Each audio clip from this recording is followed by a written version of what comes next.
Alright guys, and welcome to another video. Today we're going to be counting down the top 5 weird Death Knight specs from World of Warcraft's history. So I've picked a number of weird, uncommon and just generally interesting builds that I wanted to reminisce about in this video from about 3 different expansions. Just before we jump in guys, please subscribe to the channel if you want to see more content like this. But anyway, let's jump in. So when the Wrath of the Lich King expansion launched, I think most people know by now that Death Knights were ridiculously overpowered and had a lot of love. They were a very fresh class and people were still kind of working it out. People were tanking in loads of strange different specs, you know, Frost, Blood and Unholy, and some people were even dual wield tanking. So there are a lot of different specs and a lot of customizability in the Death Knight community throughout the entirety of Wrath of the Lich King's lifetime. And the first build I want to talk about was inspired by a YouTube comment talking about how some Death Knights would only spec a little bit down every tree to kind of create a triple crossbreed spec of Blood, Unholy and Frost. So I did a little bit of research and I can roughly see what this spec is all about and how it works, because I've basically made a little bit of a breakthrough in my research and I'm able to see how far certain talent appeared down in certain talent trees, like pre 3.3 patch, although I still cannot see precisely what the talent builds look like. I haven't been able to find it.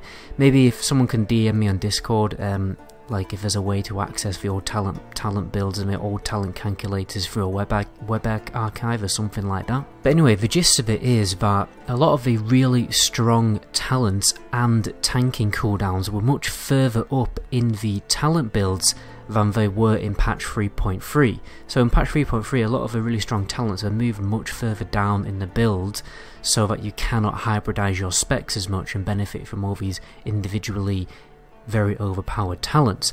But in 3.0, when Wrath of the Lich King launched, you could dip your toe into each and every single talent build to get some really strong tanking talents. So it was actually better to not deep spec into a particular talent build. Sorry, specialization. So the first ability, which wasn't very far down, was Bone Shield, and Bone Shield was ridiculously overpowered in its first rendition. So it provided 40% damage reduction, it had 4 charges and was on a 30-second cooldown. So that is pretty ridiculous. I think that was basically nerfed to be nowhere near as good. Cooldown increased to 1 minute, damage reduction is 20% in patch 3.3, so it was very difficult to actually maintain, and it would just, you'd pop it and then it basically disappeared very quickly. It didn't become a tanking talent, Bone Shield. Nobody was spec deep into Unholy. It became more of a PvP talent. But in patch 3.0 or 3.08, the Bone Shield is actually a very strong tanking cooldown, as you can very clearly see, because it only has a 30-second cooldown, so you can maintain it on the Death Knight very consistently. The next really strong talent was Unbreakable Armor, which in 3.0 was actually a passive effect which caused your Frost Rune to have a 5%, whenever you consumed a Frost Rune, you have a 5% chance for increasing your armor and parry, basically your armor percentage and your parry chance by a total of 30%. So an extra 30% parry and an extra 30% armor was obviously very, very strong indeed, and obviously bear in mind that you're using your Frost Runes very, very frequently, so this buff, you would benefit from it very, very frequently. And again, it wasn't very far down the talent tree, the Frost spec at all really. Next we have the Lichborn ability, which is very different in patch 3.0. It makes you undead for 30 total seconds rather than about 10 seconds, and then you have a 25% chance for enemy attacks to miss you, and it's on a 5-minute cooldown, so a pretty hefty cooldown. And obviously you can also use Lichborn to heal yourself with Death Coil, so that's an extra 25% extra mitigation. Pretty strong cooldown for any tank to have. Then there was also the Mark of Blood ability, which is a debuff that lasts 25 seconds on your current target and causes all melee hits that the boss deals to heal the Death Knight for 3%. Now you couldn't have Mark of Blood and Lichborn and Unbreakable Armor and the Bone Shield, because Mark of Blood was a little bit further down the Blood spec, so you can combine Mark of Blood with Bone Shield or Mark of Blood with Unbreakable Armor and Lichborn. You couldn't get all of them in every single you know, specialization. So just something to bear in mind. But what you could get in the blood tree was rune tap. So you can get rune tap, bone shield, lichborn and unbreakable armor combined together. That's probably the strongest thing to do, to be honest. And also there's a few other really strong talents in the Unholy Tree, like Anti-Magic Zone, which was much stronger in 3.0. It basically reduced all the magic damage that you take by 75%, and in order to get Anti-Magic Zone you had to spec into improved Anti-Magic Shield, which is stronger again in 3.0. All spell damage on you, every single spell damage dealt to you is reduced by 5%, and then Anti-Magic Shield, or Anti-Magic Shell is granted an extra 25%. So basically a total of 100% total magic damage mitigation. And on top of this you could also get Gargoyle, because Gargoyle was a tier 2 talent, so you can get that very easily by only having 10 points spent in the Unholy Tree. So overall, as you can probably imagine, Death Knights were ridiculously overpowered tanks in tier 7 content, you know, Naxxramas, Sapphiron, Obsidian Sanctum and all those kind of raids. For our second build we're going to look at the Missa Pandaria expansion. So this is probably when I was the most addicted to World of Warcraft. I think I had just under 100 days played through the entirety of Missa Pandaria, which is obviously pretty ridiculous, and the main thing I used to do was do a lot of rated battlegrounds. So I'm going to talk about the optimal spec that Unholy Death Knights used to use for rated battlegrounds in Missa Pandaria, which was probably the golden, absolute golden era of the rated battleground scene. So there was one major strategy when it came to doing rated battlegrounds, and very simply you would bring a bulldozer to your team, also known as Warlocks and a Death Knight, okay, and a Boomkin. So the whole idea was you brought as much dot damage and AoE damage as humanly possible so that you could out DPS the enemy team and win team fights, keep the enemy team wiped, because obviously if the enemy team has 1 to 2 less players than you, then they are a massive disadvantage.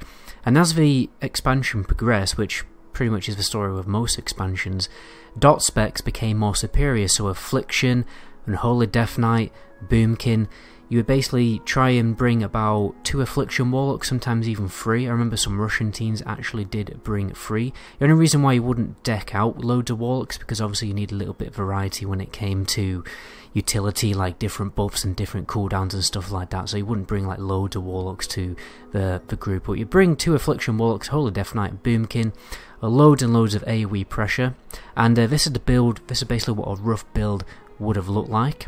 And the whole idea of this build was to just optimize your AoE damage. So first of all you have Rolling Blood, which basically allows you to just spread your dots with your Blood Boil ability, which means spreading dots is ridiculously easy.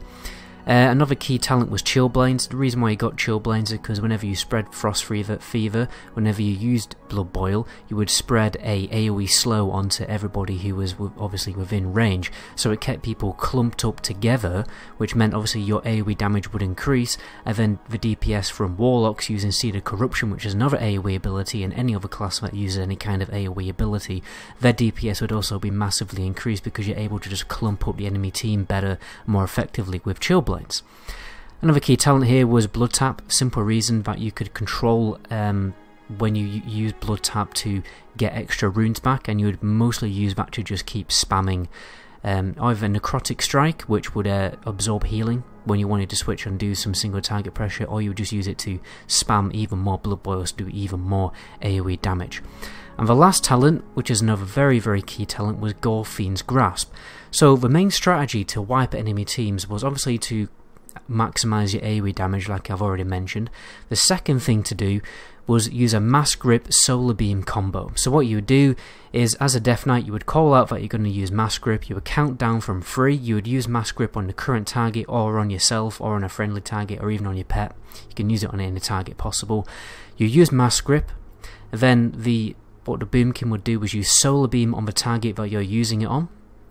So it was better to use it on an enemy target. And then you've got the entire enemy team clumped together, and then they're in a Solar Beam, which is an AoE silence ability, which means they can't use any abilities at all. They can't do any healing, they can't remove crowd control effects, a lot of them won't even be able to do any damage. And then what the Warlocks would do is just use Seed of Corruption, spread their dots. You know, Death Knights would use whatever in their power they could use to increase their AoE DPS, and any other class would basically do the same. And mages could also use a Ring of Frost to extend the amount of time that they were actually crowd controlled too. So yeah, and basically the strategy is to just do as maximum AoE pressure as humanly possible, and that's what wiped enemy teams and won you rated battlegrounds. For number 3, we're going back to Endgame Wrath of the Lich King patch 3.3 build. This build has been nicknamed the Dungeon Hero build because the ideology of this build is to maximise AoE damage, to clear heroic dungeons as fast as possible, to obviously farm your emblems as fast as possible for your weekly rewards and stuff like that. So as you can see, it maximises your AoE and single target damage while still being able to be a little bit tanky so you don't die too easily.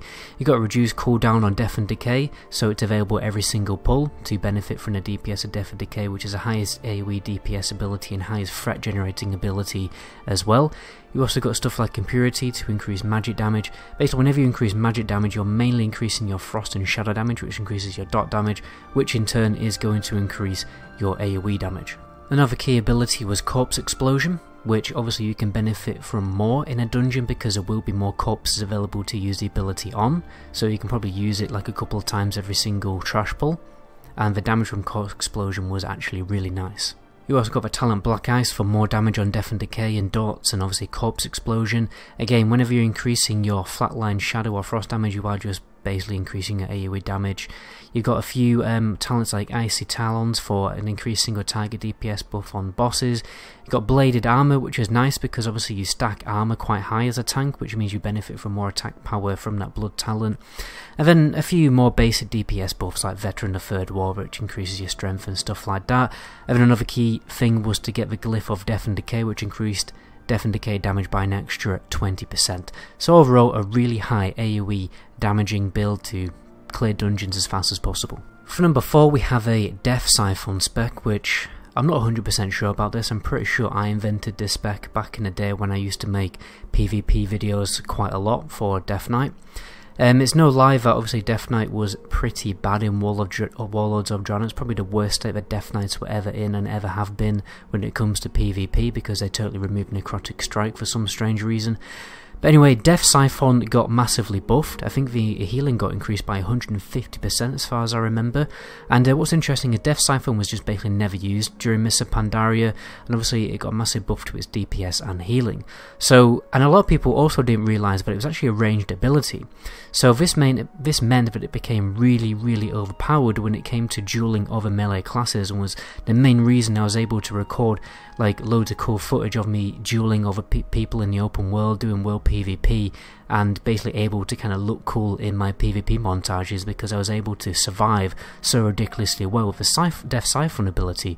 Because the main tactic would be to kite melee DPS rather than stay in melee DPS's melee range. You would kite them almost like a mage, and then you would rot them down with your dots, your gargoyle, your pet damage, and then range abilities like Icy Touch, and then using Chains of Ice to generate more runic power, and obviously Death Coil, which is another range ability. And you're very easily able to keep your health topped up with Siphon because it dealt decent damage with your, basically you had to generate death runes to actually make it available, which wasn't too difficult at all with blood tap and stuff like that. And yeah, you're just able to very easily top up your health and do really, really good healing while you actually didn't have to even be in melee range. So a lot of the time you would finish duels on 100% HP because the healing was so strong. For number 5, we have another Warlords of Draenor build. Some people powered on during Warlords of Draenor. Personally, I quit because I thought the class was in such a bad state, but one build that made DK somewhat viable was a Breath of Sindragosa build, whether you're in Unholy Spec or in Frost Spec. I think Frost Spec became a little bit better than Unholy Spec during that time. But anyway, Breath of Sindragosa back in the day had a really strong amount of burst pressure available to you, but the downside of it was actually fairly difficult to pull off. So what the ability did is it made you breathe like a frost fire out of your face continuously, but it did burn a lot of runic power very quickly, so the tactic was to try and generate as much runic power as possible. So first of all, what you would do is you obviously get 100 runic power before you bother to use the ability. You get as many runes available to you, so you can use those runes to generate more runic power after you've spent your runic power.